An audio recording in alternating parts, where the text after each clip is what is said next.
Hello friends, welcome back to my YouTube channel परिधीज बैट। तो फ्रेंड्स, आप लोग जीजी माँ के एपिसोड में देखेंगे कि उत्तरा देवी याद करती हैं। फाल्गुनी कहती है, कब तक आप ये खेल खेलती रहेंगी? जो होना है वो तो होकर रहेगा। कि सुयश मुझसे बहुत प्यार करते हैं और मैं उनसे। अब हमें दुनिया की कोई भी ताकत एक होने से नहीं रोक सकती। और फिर फ्रेंड्स, आप लोग आगे देखेंगे उत्तरा देवी सोम से कहती हैं, सही कहा फाल्गुनी ने। कब तक मैं यूं ही चालें चलती रहूंगी? अंताक्षरी खिलवाती रहूंगी, अपनी टांग तुड़वाती रहूंगी। कभी न कभी तो फाल्गुनी और सुयश को एक दूसरे के करीब आना ही है। और फिर उत्तरा देवी कहती हैं, अब मुझे वो करना चाहिए जो बहुत पहले करना चाहिए था। और फिर सोम कहता है, क्या मैडम जी? और फिर उत्तरा देवी बताती हैं, डॉक्टर मल्होत्रा से मुझे फाल्गुनी की कोख निकलवानी पड़ेगी। और फिर उत्तरा देवी डॉक्टर मल्होत्रा को फोन करती हैं। और फिर डॉक्टर मल्होत्रा कहते हैं, बहुत दिनों बाद याद किया, क्या सेवा करूं मैं आपकी? और फिर उत्तरा देवी कहती हैं, बस डॉक्टर मल्होत्रा एक औरत की कोख निकलवा के दो। और फिर डॉक्टर मल्होत्रा कहते हैं, बस कभी भी ले आइए क्लिनिक। और फिर उत्तरा देवी कहती हैं, नहीं, तुम्हें जयपुर आना होगा। और फिर डॉक्टर मल्होत्रा कहते हैं, हाँ आ जाऊंगा, पर 2 दिन दीजिए। और फिर उत्तरा देवी कहती हैं, दे दिए तुम्हें 2 दिन। और आगे कहती हैं, कहीं ऐसा ना हो जाए, कहीं 2 दिन में तुम्हारी अंतरात्मा जाग जाए और ऑपरेशन करने से इनकार कर दो। और फिर डॉक्टर मल्होत्रा कहते हैं, कैसी बात कर दी उत्तरा जी आपने? आपके बहुत एहसान है मुझ पर, मैं तो आपका गुलाम हूँ। आप जिसकी भी कहेंगे उसकी कोख तो क्या, फेफड़े गुर्दे जिगर सब निकाल सकता हूँ। और फिर उत्तरा देवी कहती हैं, नहीं मल्होत्रा, बस कोख निकलवा के दो। और फिर मल्होत्रा कहते हैं, मल्होत्रा कभी आपको निराश नहीं करेगा। और फिर उत्तरा देवी कहती हैं, मुझे यही उम्मीद थी। और फिर उत्तरा देवी सोम से कहती हैं, 2 दिन सोम, 2 दिन बाद वही होगा जो मैं चाहती हूँ। और फिर सोम कहता, लेकिन मैडम जी 2 दिन।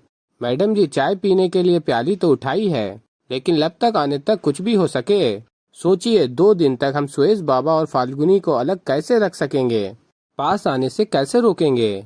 और फिर फ्रेंड्स, आप लोग आगे देखेंगे कि सुयश का शर्ट का बटन टूट जाता है। और फिर फाल्गुनी के पास सुयश जाता है और कहता है, वो शर्ट का बटन टूटा हुआ है तो। और फिर तभी फाल्गुनी कहती है, दूसरी पहन लो, मैं बाद में लगा दूंगी बटन। और फिर सुयश कहता है, नहीं, ये मेरी लकी शर्ट है। और फिर फाल्गुनी कहती है, तुम कब से लकी अनलकी में मानने लगे? और फिर सुयश कहता है, आज कुछ खास है ना, प्लीज लगा दो। और फिर फाल्गुनी कहती है, तुम भी ना, रुको। और फिर फाल्गुनी शर्ट का बटन को लगाती हैं और सुयश रोमांटिक हो रहा होता है फाल्गुनी के साथ। और फिर आगे आप लोग देखेंगे, सोम आ जाते हैं कमरे में और कहते हैं, वो मैडम जी ने सबको नीचे हॉल में बुलाया है। और फिर सुयश कहता है, क्यों? और फिर सोम कहता है, मैं क्या जानूं, ये तो मैडम जी ही जाने। और फिर फ्रेंड्स, आप लोग आगे देखेंगे कि फाल्गुनी सुयश नीचे जाते हैं और देखते हैं पंडित जी भी आए हुए हैं। और तभी उत्तरा देवी कहती हैं, आओ सुयश बेटा। और कहती हैं, पंडित जी, ये है मेरा बड़ा बेटा और मेरी बड़ी बहू, अब मेरा परिवार पूरा हुआ। और फिर पंडित जी कहते हैं, उत्तरा जी कह रही थी कि घर में बहुत दिनों से कुछ विपत्ति आई हुई है। जयंत जी को अस्पताल में भर्ती करना पड़ा, उत्तरा जी के साथ दुर्घटना हुई, तो इन सब के लिए मैं पाठ बताना चाहता हूँ, जिससे घर में सुख समृद्धि और सबका स्वास्थ्य बना रहे। तो चैत्र मास में रामनवमी आती है। इस दिन सुंदर कांड पाठ का बहुत बड़ा महत्व बताया गया है। तो अगले 3 दिन हर रोज शाम के समय सुंदरकांड का पाठ घर पर होगा। सबको पवित्र एवं सात्विक रहना अति आवश्यक है और तामसी भोजन निषेध है। और मदिरा का तो नाम ही मत लीजिए। और सबको ब्रह्मचर्य का पालन करना पड़ेगा। और फिर फ्रेंड्स, आप लोग आगे देखेंगे कि तरुण निगम कागजों पर विधान से साइन करवा रहे होते हैं। और फिर विधान कहता है, और है, मेरी तो उंगलियां घिस गईं साइन करते करते। और फिर तरुण कहता है, ये सब कंपनी की भलाई के लिए ही है। और तभी तरुण कागजों को देखता हुआ जा रहा होता है, सीढ़ियों से लड़खड़ा के गिर जाता है, कागज भी गिर जाते हैं। और तभी फाल्गुनी आ जाती है, कागजों को उठाने लगती है। और तभी तरुण कहता है, नहीं, मैं उठा लूंगा। और फिर फाल्गुनी कहती है, वैसे ये कौन से पेपर्स हैं? और फिर तरुण कहता है, वो टेक्निकल लैंग्वेज में लिखा है, आपको समझ में नहीं आएगा। और तभी उत्तरा देवी आ जाती है और कहती है, क्या हो रहा है यहाँ पे? और फिर तरुण कहता है, मैम वो एक्चुअली फाल्गुनी जी वो पेपर देखना चाह रही थी जो मेरे पास हैं ऑफिस के। और तभी उत्तरा देवी कहती हैं, क्या बात है फाल्गुनी जी? और कहती हैं, क्या मैं जान सकती हूँ कि आपको ऑफिस के पेपर्स क्यों देखने थे? और फिर आगे उत्तरा देवी कहती हैं, देखो ये मेरा एम्प्लॉय है, मेरे लिए काम करता है, उसके काम में टांग अड़ाने की जरूरत नहीं है तुम्हें। और फिर फाल्गुनी कहती है, मैं टांग नहीं लड़ा रही हूँ सासू माँ, मैं भी इस कंपनी का हिस्सा हूँ, इसलिए ये जानना चाहती थी कि कौन से प्रोजेक्ट के पेपर हैं वो, और कुछ नहीं। और तभी उत्तरा देवी कहती है, कंपनी का हिस्सा, तुम इस कंपनी का हिस्सा तब तक हो जब तक सिंगापुर प्रोजेक्ट ऑन है, और जब ये प्रोजेक्ट खत्म हो जाएगा तब तुम कंपनी से बाहर। और फिर फ्रेंड्स आप लोग आगे देखेंगे कि नियति गाड़ी चलाना सीख रही होती है और विधान सिखा रहा होता है। फाल्गुनी आ जाती है, कहती है, बिट्टू क्या कर रही है तू? और फिर नियति कहती है, गाड़ी चलाना सीख रही हूँ, और कहती कितना मजा आएगा जब बिट्टू गाड़ी चलाना सीख जाएगी।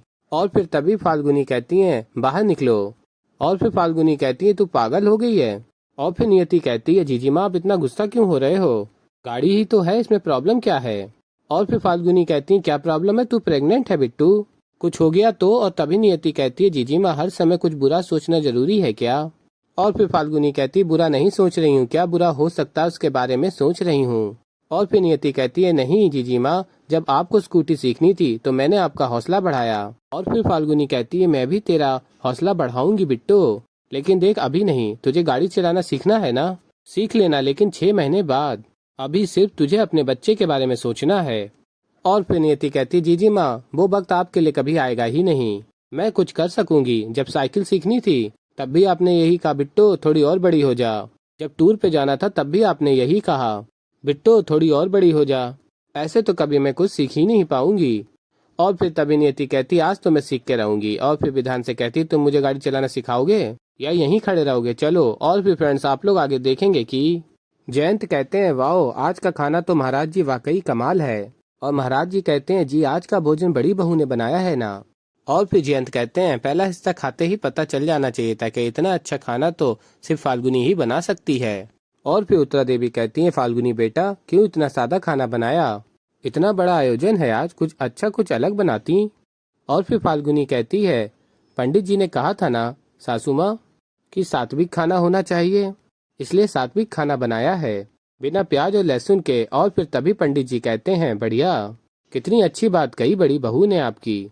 और फिर उत्तरा देवी कहती हैं, चलो कोई बात नहीं, तुमने खाना सात्विक बनाया, कम से कम अच्छी कॉकरी लेती, जी क्या सस्ते पीतल के बर्तन रखे हैं।